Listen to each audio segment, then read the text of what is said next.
Hello, future players of Coratopia. This is your game designer and the first player of Coratopia because I'm playing it as I create it.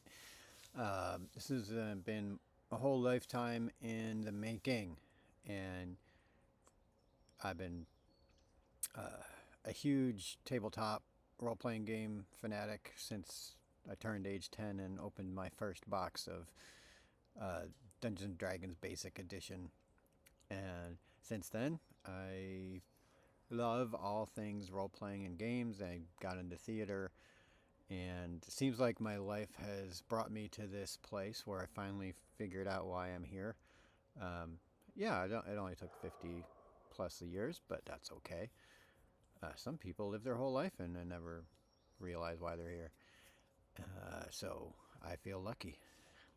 Anyway, um, so I was thinking about what, how to contextualize Coratopia. And I was thinking that there's a long in mythologies and the esoteric traditions, the idea I, I've always liked is that God, that this reality is a result of many, of God or source, consciousness, whatever you want to call it, wanting to know himself, herself, itself. It really is not. There's no gender involved. Uh, so then I was thinking about how does that translate to this game? Because I'm making this game. It's a metaphysical game, and it's the idea being to approach life more like a game.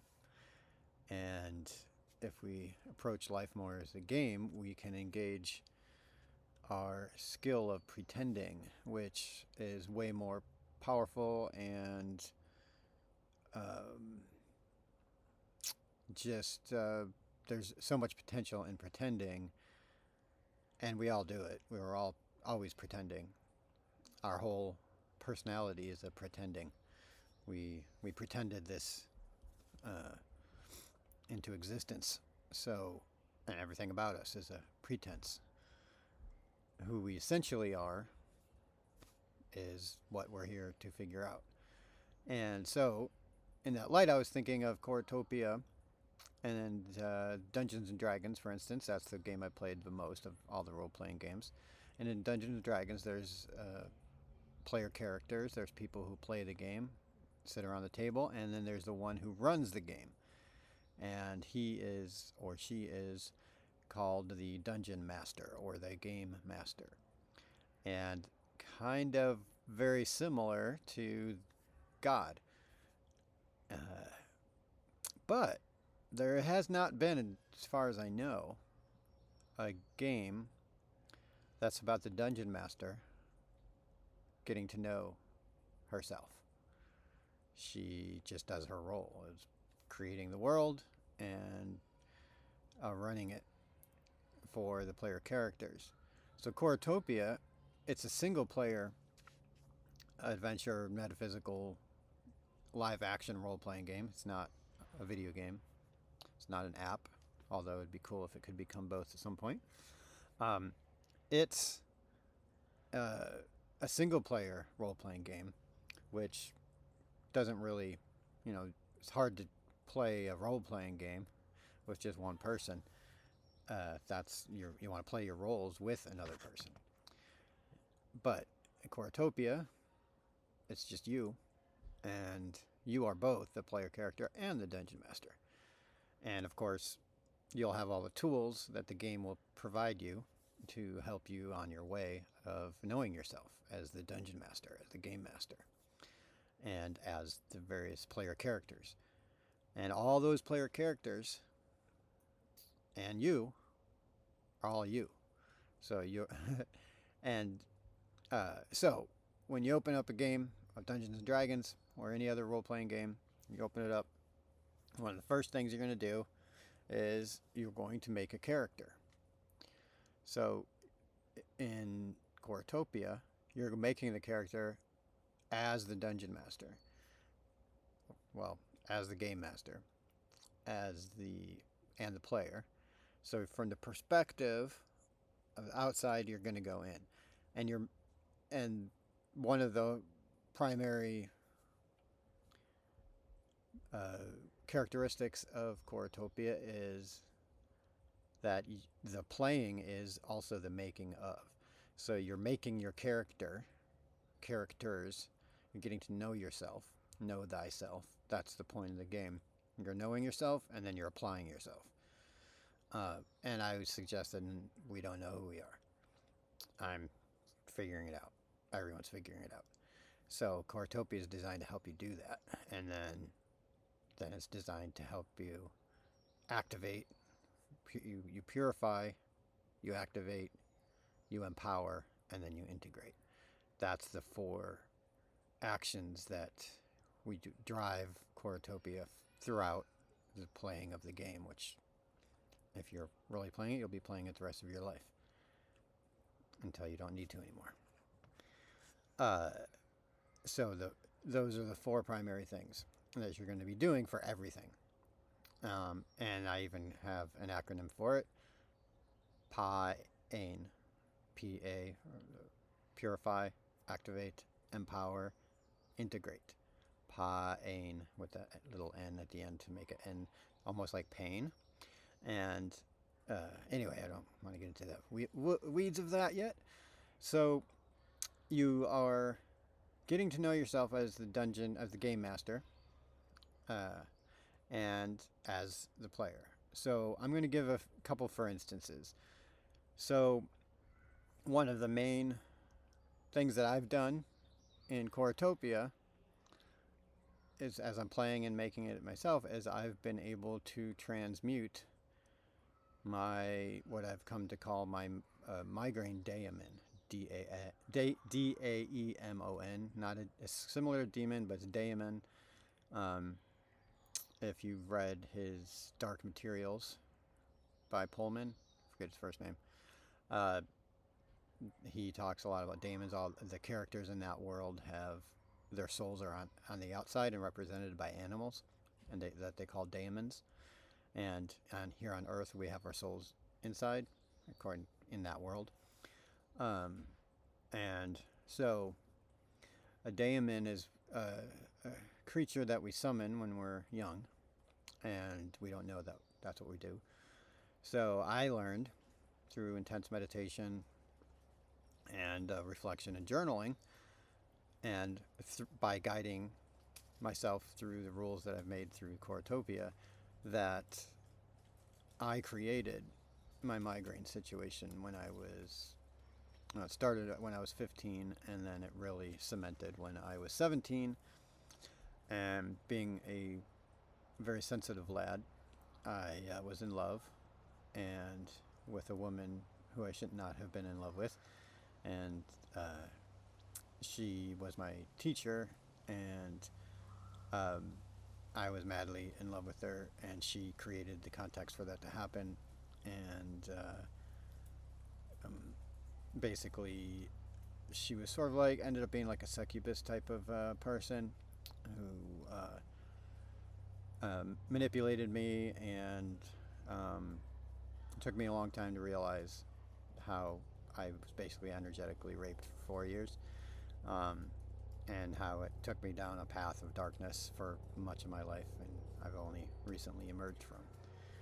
So along with that relationship, one of the strategies that I used to get her attention was to play the victim. And one way I did that is I couldn't deal with the heart pain that came with being in love with somebody I couldn't tell anybody about. It was all secret under the covers of night, whatever. And so that was causing me a lot of pain, because I was completely infatuated, obsessed, I thought, in love.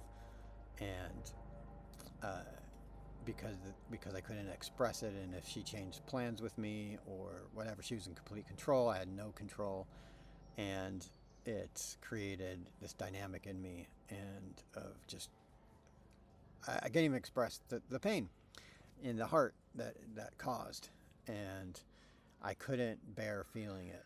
So I morphed the pain of my heart into physical pain, because physical pain we can all kind of understand and grasp. And even though migraines are a very different kind of physical pain than most other kind of physical pain, it is still considered a physical pain. Anyway, so I remember the day that I was at a table and I was supposed to see her after school, and she had canceled or made it so that she could only see me for like 15 minutes instead of the 2 hours that we normally would see each other after school.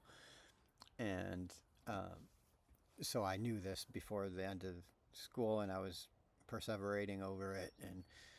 And I remember being at my desk, and and that moment of the heartache was so strong, and I remember just like willing it to go up into my head, and it did.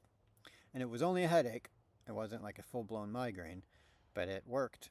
And so I created, and that led to further times where I could just give myself a headache. And I didn't realize with the monster I was creating, I would get one. I remember one time I was at work and I didn't want to be there anymore, and I made myself have a headache. And that was one of the first migraines. That actually turned into a migraine. And I was totally pretending.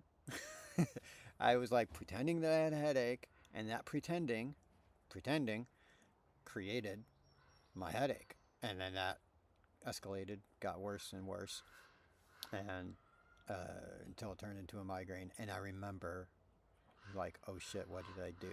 I didn't want this. And then that became the rest of my life from then on. And despite not ever really wanting another migraine after that, they are like, too bad, you made me, I'm here. And it didn't. I've tried pretty much everything there is: prescription drugs, change of diet, everything. The only thing that ever worked was when I was an alcoholic, and a severe alcoholic, when I was drinking a fifth of vodka a day. Slowly sipping it, having it in a thermos. That kept the migraine demon at bay. But then I was just switching demons. I was using they don't care. The archonic energy does not care how you torture yourself, as long as you're torturing yourself. And they feed off that energy, keep you energetically at this level, trapped in your consciousness, in your mind, in your body. And so I realized that I remembered. I mean, I was so embarrassed that I created my own migraines. If I ever told anybody that, then they're like, oh, so you've been faking it all this time, and which is not true. But it was still embarrassing, and so I just sort of put that in my subconscious and just forgot about it until in my meditations those memories emerged. And so, because I was following the rules of Coratopia, I decided that I was going to name my Archon, or daemon, and so I named him just Migraine Pain. And that was the beginning. Migraine Pain, Migraine Daemon. And as I do with my sigils and other things, I took the letters of the word migraine pain, and with the help of AI, came up with a list of anagrams. And an anagram is you take one word and then you take the letters of that word, mix them up, and create a new word or phrase. So I took migraine pain, and I came up with now I'm forgetting what. No, it's called Impera, Impera, Nagin, and Impera is a Greek word, Latin word. It means like rulership or control, and but kind of like with grace. And Nagin is the feminine version of Naga. Naga is a serpent in Hindu religion, philosophy, and you can see, I remember in Cambodia when I lived there, all the temples had Nagas. They're like guardian spirits, but they're also symbols for the Kundalini. And the Kundalini, when activated, can do one of two things. It can overpower you and drain your energy if you don't know how to control it, have you do crazy things, and it can exhaust you and mess up your nervous system if your nervous system isn't prepared for the rising of Kundalini, which is something that happened to me in 2003.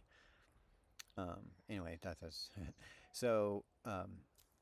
I came to realize that my migraine daemon was like an entity, like a being that I summoned from the depths of my subconscious that took care of things for me, protected me from my heart pain.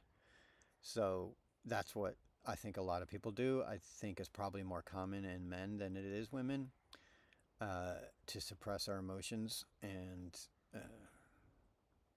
or to at least suppress the tender emotions, the vulnerable emotions.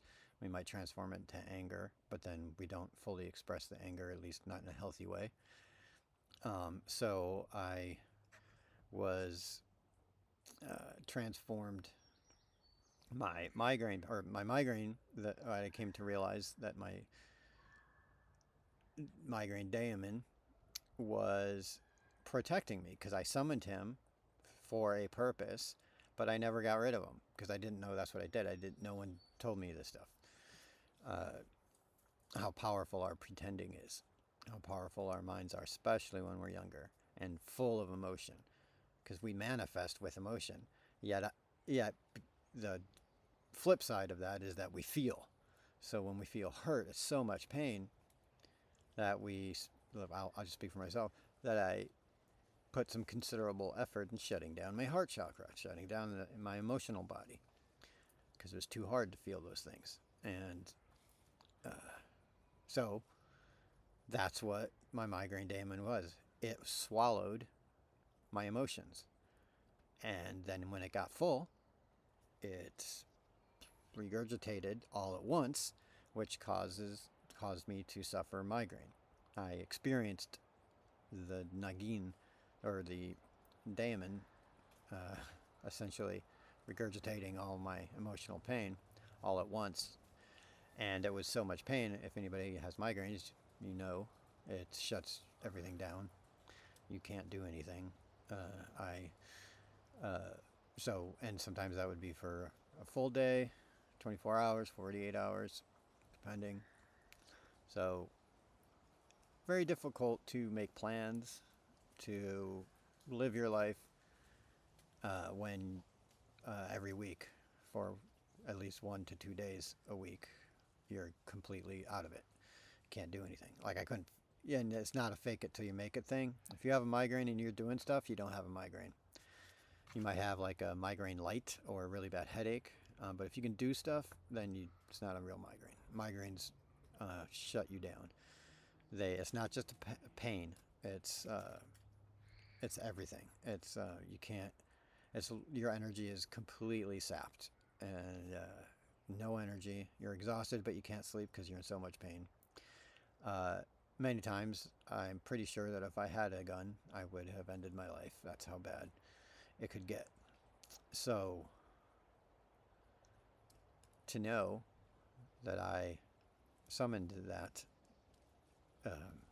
entity to work with me, and then just kept it with me for my whole life, that's a little like, it would have been nice if some shaman, or if we lived in a culture that acknowledged these things, could have helped me.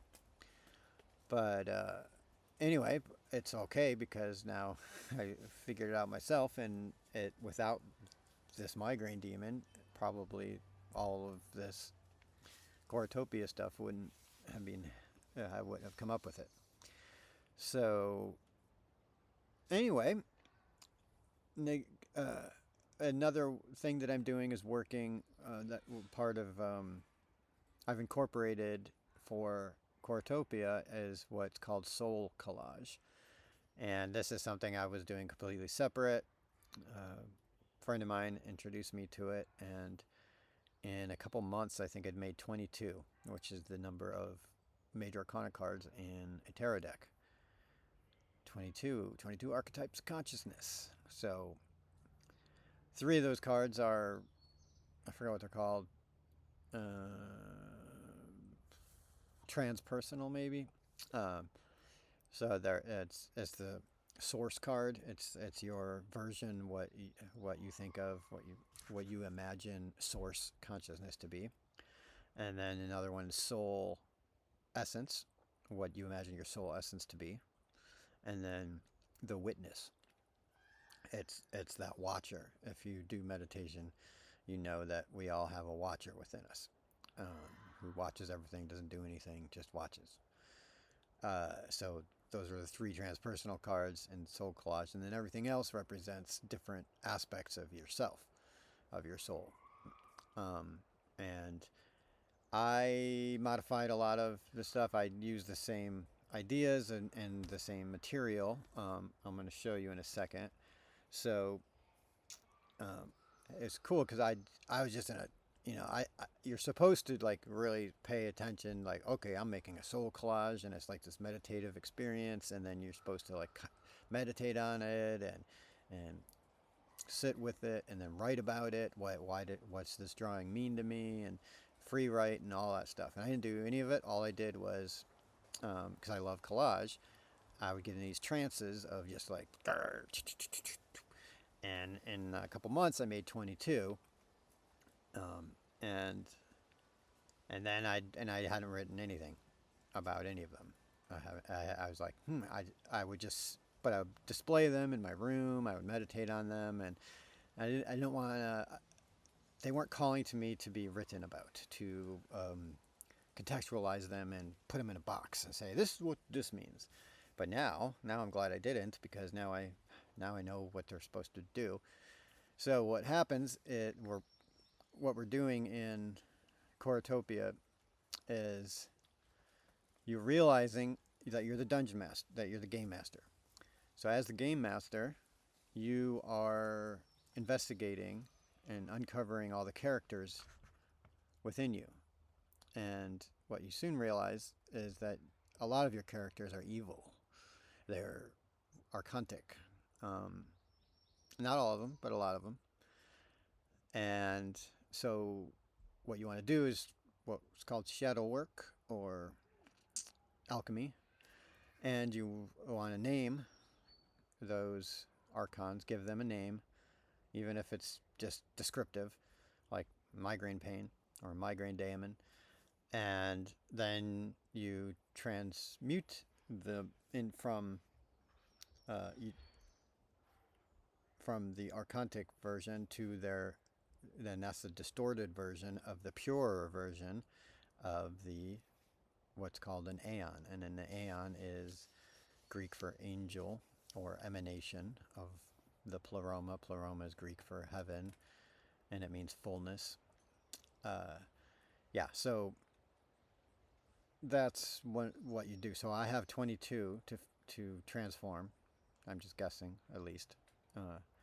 And I've been working with them. So I'm going to show a couple of these. So when I transformed my migraine daemon into Impura Nagin, I thought, well, that's 2 names, Impura and Nagin, even though it's 2 names of kind of one essence being within me. I decided to give it 2 cards because it's Impura is who she is, and then Nagin is what she's working with.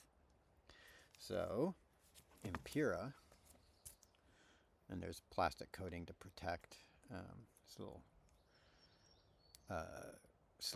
plastic sleeve. So this is a collage, and don't have the writing on the back.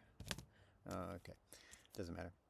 So this is Impura Nagin, or this is Impura, and I picked these cards because they reminded me of the strength card. This one, and then here's Nagin, the serpent, the world serpent. I forgot the name of the Norse name of the serpent that wraps around the earth. So to me, this symbolizes a couple things. It's in this archontic way. It's the serpents. It's the reptilian nature of us that is in constant fight, flight, or freeze, uh, and it needs to be handled by a authority who can handle it, and that is Impura Nagin. Impura Nagin. Haha. Oops, this way. So, and I haven't written anything in the back. It's but I haven't transferred it from my computer into on the back of these. But that's the other ones I've been putting, kind of like player characters in Dungeons and Dragons. I have their stats, so to speak. So their stats for but like what they do and stuff like that, and how I call upon them. So that is, and here's what I've done. Oh yeah. So these are the images, but before I came up with these images, I came up with a sigil for all of your archons, all the things that you want to transmute, and not just to end more in your higher self, which is part of the very first thing when you play this game. You make your character. You're acting as the game master who's making a character for the game master. So that's your higher self. So who is your higher self? And same thing. I took my name, anagram, my full name, first, middle, Damien Benjamin Sabuyan, and came up with another name called Dabenja Shah Aeon. And Dabenja Shah Aeon is the name of my higher self. And when I meditate, I do Eihe, which means I am in Hebrew, Dabenja Shah Aeon. And then it just, I feel present when I do that, more present. And so that's what you start with, and then you start with your higher self. You get to know your higher self through your lower self, through your ego, and then you realize, then you do some investigation to find out all the different ways that you've programmed yourself and let the world program you, and then you reverse those programs. And although they're not just programs, they are, you bring them to life, so to speak, and then you give them, take control of them in terms of elevating them from their archontic place where they are not serving you anymore to, okay, let's give you something to do. It's kind of like you're a contractor and you left the site for a long time, and nobody had any kind of direction, and so they just started doing their own thing, and the house looks like crap that they're working on, and half of them are drunk, some of them killed each other. It's not good. So now you're coming back and you're like, oh no, all my workers are working against me, and I'm not going to get any more work if the word gets out that my crew is crazy. So our crew is crazy inside, and it's okay because we live in a crazy world, so we fit in with the crazy. It's the people who are waking up that seem crazy to the crazy people. So anyway, so we're creating. We're basically hiring new workers, or just like disciplining the workers and our crew who've gone lax since we left, which is our own responsibility. We left, so now we're here, and Coratopia is like, okay, you're the god of your own universe. Start. You let the demons run amok. Now it's time to transform those demons into angels, into Aeons, so that they can help you and do their thing. So one more thing, and one way we activate, one way I was thinking about the word worship, and I was thinking about gods, and in the olden days, before we called them mythology, we worshipped the old gods, the Greek gods, the Norse gods, Back when we were tribal, everything had spirit. We were what they're called animistic, and um, so what happened? Why don't we believe in those gods anymore as actual real? It's because we stopped worshiping them, giving them juice. And I came up with this kind of metaphor that our attention is a type of worship, but the worship we're looking for in Coratopia is what I call sacredly affectionate attention. So it's not just affectionate, like physically affectionate, but it's sacredly affectionate. So with the highest respect, and affection is like kind of love in action. It's well, we all know what affectionate means. So sacredly affectionate attention is what I mean by worship, and what Coratopia means by worship. And so by giving anything sacredly affectionate attention, you are giving it juice. And so in the deities or the Aeons that we create, we set up our altar when we say, if I want to work with, well, Impure and Nagin. And Impure and Nagin,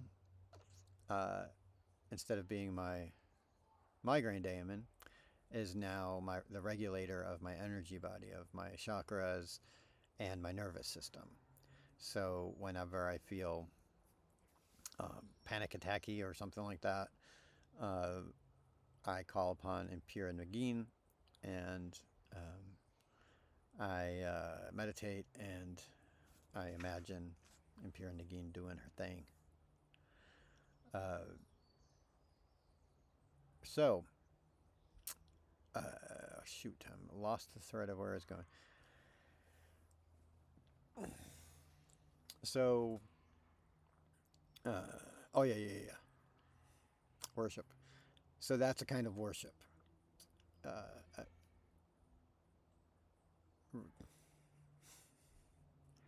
Words, they're hard. Sacredly affectionate, not compassion, but that's too, attention. And when you give a deity affection, attention, that sacredly affectionate attention, you are empowering. You're powering up the thing. So say you have like an iPhone, and you want to use your iPhone. If you don't plug it in, give it juice, the battery's gonna die, and then you're not gonna be able to use it, and then it's just gonna be this black triangle or rectangle, and so what are you gonna do with it? But you plug it in, a couple hours, whatever, and then it's full, and it'll last you the whole day. And then you plug it again. So you regularly plug it in, give it juice. Same with deities. You plug them in to your consciousness, to your attention. You give them, and it depends on what kind of attention you give them. If your attention is demanding, I don't know how that will work for you, but if it's affectionate attention, because that's what worship is. We worshipped the gods. We didn't make demands of them, and it creates a reciprocal relationship. They do, and that's why, like, if you think about all the gods, they're gods of stuff. And the more you know about astrology, the more you know about esotericism, you realize that, oh, these gods are inside of us. The metals are inside us. The planets are inside of us. Not necessarily inside of our body, but they definitely influence different aspects of our body and our mind and our emotions, and our avatar, our whole avatar, which is more than our physical body, way more than our physical body. So anyway, and what's the genius about Coratopia is all the things that I'm saying right now. If they sound wacky to you, that's okay, because it's just a game. I'm not saying this is the way reality is. I'm saying this is the way the game is. But the more you play the game, the more you pretend, it's interesting how you'll see it affecting your life. And I guarantee it's not going to be for the worse, it's going to be for the better. Because you're taking mental control, emotional control of your life. You're being the dungeon master, you're being the foreman that's come back and taking charge, making sure everybody's doing their shit. And yeah. So that is worship. So that's kind of the main stuff. You make your characters, and your characters are all inside of you, and you work with your characters. And the idea being, it's the archonic energies within us that are sapping us and keeping us from being our full self. So we don't need to, we already are our full self. It's like we already are the river.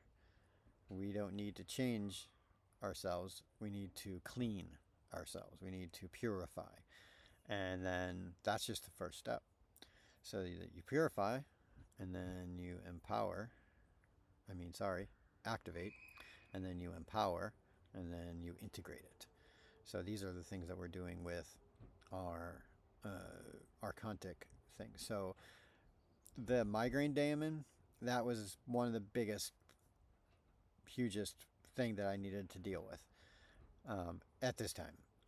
There was, before then, I would say my alcoholism was the thing I needed to get under control and to transform. And I did that before I was doing Coratopia stuff, and before I was even meditating again. And so that was the first thing. If you, anyway, I'm not going to go there. So, but since transmuting my alcoholism, and in 2018, my biggest transformation has been with dealing with my migraine daemon. And I'm not sure if there's anything bigger than that, but when you do shadow work, the reason why you're doing shadow work is because there are things in you that are hidden. So I'm sure there's lots of things that are still hidden in me. I just, and more are popping up. You start looking at one, and then it becomes a little bit easier to identify. And now that you just start becoming more and more mindful of your own thought patterns and your own reactions. So that's one way that you decide what needs transformation. If you're like, I don't know, I'm this or that, like what, anxiety is a huge thing, that a word that people use to describe things about themselves. I'm full of anxiety, or this gives me anxiety. So what is that an anxiety daemon that needs transformation, or is it a symptom of something bigger? Do some investigation. And what you'll find is the biggest way to discover what your issues are is to look at your emotional responses to things.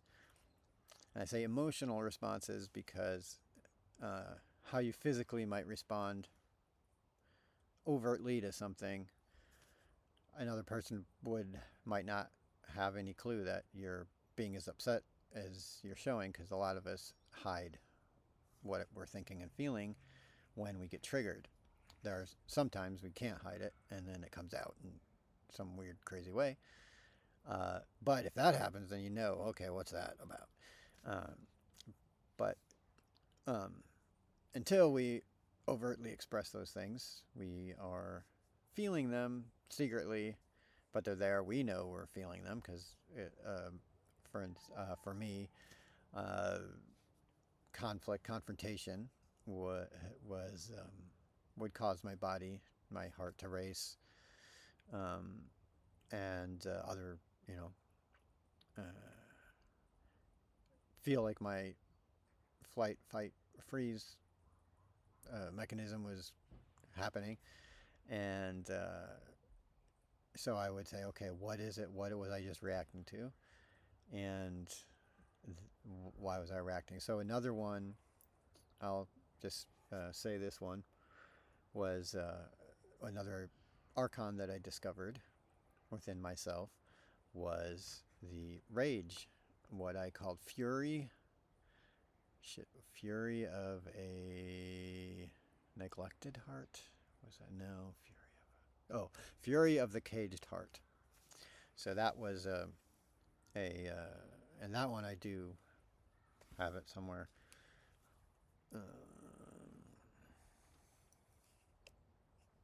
I'm going to pause it. That's what I'm. Can I not pause it?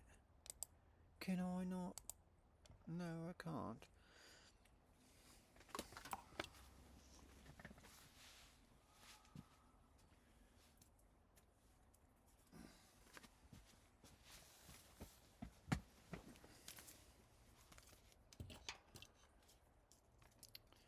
La la la la la la la la la la. Hello. So Fury of the Caged Heart. The bear, big old bear, has been a big part of my life. In my dreams, I used to dream about the bear chasing me, and or stealing things from me, doing all kinds of messed up things. But so what I came to realize after again doing a bunch of meditation on it, reflection, journal writing, is that I have in me a lot of anger and rage, which I inherited from my father, and he inherited from his father, and he probably inherited from his father. And that's on my Armenian side. My dad grew up in New York City during the Depression, and he was an orphan. He went from foster home to foster home until his father took him back when my father was 15. He went to live with his father, and I think that was the first time he ever really met his father. He was abandoned when he was an infant. So and his father was a boxer, a very angry man, alcoholic, and my dad inherited all of that. Was an alcoholic with rage, not as much. He wasn't a boxer. He was an English professor, but still had the demons of rage. Very easily triggered, especially by kids, his own kids. Nobody triggered my father more than his own children. And the reason why I call it Fury of the Caged Heart was because it's an ancestral kind of dynamic where the rage, the fury, is kind of it's a righteous fury. The Armenians were forcibly removed, and many of them slaughtered, killed, over 1 million killed in the early 1900s, and a lot of them came to the States to escape, flee as refugees, and that was my family's origin story. And I still don't know much about that side of my family at all. And my dad never wanted to talk about it. That's how much pain it caused him. So the fury that's there is, I feel, has to do with that trauma and of being forcibly removed. That when you're a refugee, you have no home. There arises a kind of anger, and it's the kind of anger that my father had was a righteous rage. He, for some reason, we personified his limitations. We were we were children, so children are unruly, and my dad was a neat freak, a little bit OCD on that, and we were 3 wild and crazy boys. So we were constantly creating an atmosphere of chaos, and Dad feared chaos almost more than anything else, or his perception of what chaos was. So I inherited it, and what the thing with shadow work is, why it becomes hidden from us is because we usually, I'll just speak for myself, I thought I'd look my dad, see his rage. I don't want to be like that. So I'm not going to let things get me angry. Like I can just choose that. So I would, when anger would come up, as I got older, I just repressed it. Alcohol helped until it didn't, and alcohol would actually trigger, sometimes. But usually alcohol subdued me. Alcohol with my father and some other people in my family, it does the opposite. It increases their sensitivity to being triggered. Where for me, it I didn't care. I was a happy drunk, and I hardly even got drunk. Just stayed nice and buzzed. But it was all suppression, and that anger is still there. It comes out in all kinds of other ways. Passive aggressiveness, like just what's the word? Ignoring people, other people, shutting down my heart, my ability to empathize with other people, that kind of thing. So I started looking at this Fury of a Caged Heart. So I wrote that out, Fury of a Caged Heart. Went to AI to help me come up with some anagrams, and I ended up choosing, hey there now. So from Fury of a Caged Heart, remember I made these before I had any idea what I was going to do with them. These soul collage card, and I turned him into, no, that's not. No, I turned him into Aeon Luminera, or no, I don't know. I can't remember now. It doesn't matter. Well, I did turn him into Aeon Luminera. I gave him a sigil. This is the sigil all decorated up.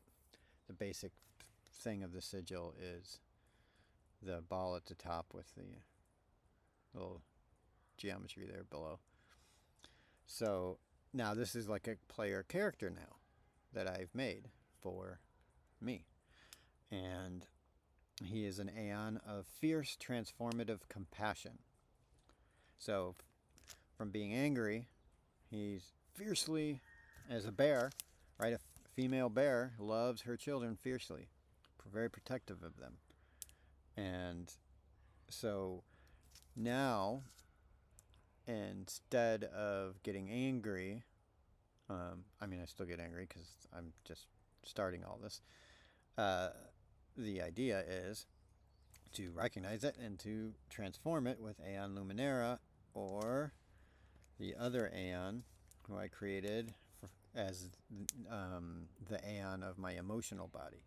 So when I'm feeling emotions, or when I need to feel emotions because I'm suppressing them, I call upon my emotional body Aeon, and that is Tarian Moon Talk. And I think Tarian Moon Talk comes from, Fury of the Caged Heart. Not all the letters, but it is an anagram of it. And Aeon of my emotional body or layer, his primary role is to regulate the inflow and outflow of emotions of the avatar, which is me. And anyway, so then for each of the player characters, that's the sigil at the top. For each of these, there's what they are, what their purpose is, and then how I connect with them. So how you connect with them, I almost always do some kind of form of chanting. And chanting is vitally important, not for the sound it makes out there, so much as the vibration that it does internally and in your mind. So that's why when you chant or do affirmations, you want to turn your affirmations into some kind of chant, into a sound. And then you want to align all of your bodies in the moment of doing it to be most effective. So for Tarian Moon Talk, I decided to use the heart chakra chant from Hinduism, which is yum yum yum yum yum yum yum yum yum. It's YAM, like yam, but you say yum yum. I guess you could say yam. I don't know. I say yum. And then I have a activating phrase in the name of my I am presence, Dabenja Sha Aeon. That's my higher self. I call upon Tarian Moon Talk to purify, activate, empower, and integrate my avatar's emotional annulus. Annulus is another word for layer. And then I chant the Pain, which is the purify, activate, empower, integrate together. So visualizing a still and infinitely deep pond. So that's how I get in contact with Tarian Moon Talk. And then Tarian Moon Talk, I imagine, again, pretend. I pretend that he takes it from there. And now, see, another one. I made this. I mean, how freaking perfect is that? This collage and this collage going together. This is the rage, fury of a caged heart. There's that bear again, inside, being healed by this little girl angel and her mom or whoever that is, inside me. So that's what this rage it does now. The rage is love, is compassion, is empathy, fierce. Like a lot of energy goes into rage. Transmuting it to compassion means a lot of compassion. A lot of compassion for myself, for this journey, for other people, and animals, everything. Life, liberty, the pursuit of happiness. Yeah, so these are all things that you will do, and all of it will be in the manual, would be guiding you, and but you have a lot of choices. Just like in Dungeons and Dragons, it's up to you. What kind of adventure do you want to have? What choices do you want to make? What spells do you want to have? What kind of character do you want to have? Do you want to be like a magician? Do you want to be like a warrior? Do you want to be like a healer? Who is your higher self calling you to be? And in Coratopia, you decide, and I show you all the steps of the way to how to do it, how to embody it, and it's fun. It's very fun, and you put as much time into it as you want. We're not, and it's what would be so cool is to make it more and more interactive. The more people are playing it, then it becomes more than a single player game. But you got to start somewhere. So starting with just single player, and I'm the first player. So if you're watching these videos and you're like, hey, this sounds really cool, or I want to know more, hit me up and I will reach out to you, and I'll guide you along the way. And yeah, there's a lot to it. There's just, if you know any kind of gaming stuff, I've been making stuff away, and all this is going to be in the game like that. And this is these are magnets, and this is the Aleph. I can't figure out how this works. Aleph. Aleph is the first letter in the Hebrew alphabet, and Hebrew alphabet is perfect for magic, perfect for meditation, mindfulness, for Kabbalah, obviously. And hey, hey, hey, this is the angel of divine light here. And this is a very fancified sigil named Nura. Nura is an Aramaic word that means divine light. So in Coratopia, there's a lot of duality. Everything is dual. Everything is mirrored. There's an upper Aeon and a lower Aeon, very much based on Gnostic philosophy. Um, Gnostic philosophy is the closest thing to Dungeons and Dragons. That's why I was drawn to it. It acknowledges evil. It points it out, says this is what it is, and this is how you defeat it. And turns out that evil is inside you. And so you defeat it by transmuting it, not by killing it. And anyway, so this is New Ra. This is what we want to radiate more of within us. And we want to limit our production of the opposite sort of. The distorted version of New Ra is called Lush. And Lush is the energy that we create, that the Archons within us live off of. The distorted energies within us need us to create Lush, and Lush is created from suffering, from pain, from anxiety, from anger, from hate, from all those negative emotions. Lush is generated. And that's just from one person. Just imagine, that's what the news is for. News is the television program is to program you to create as much Lush so that we're all getting parasitized by our own inner demons. And then it doesn't matter. Anyway, so we can't fight evil externally. You can only fight it internally. Then you're not fighting it, you're joining it. So that is the basic tenet of Coratopia. Avoid creating Lush and work on radiating divine light, or New Ra. That's Nuhra. It's a cool word. Yeah, so that's all for the video for now. And yeah, from my heart to yours, may we all be loving, wise, powerful, and free.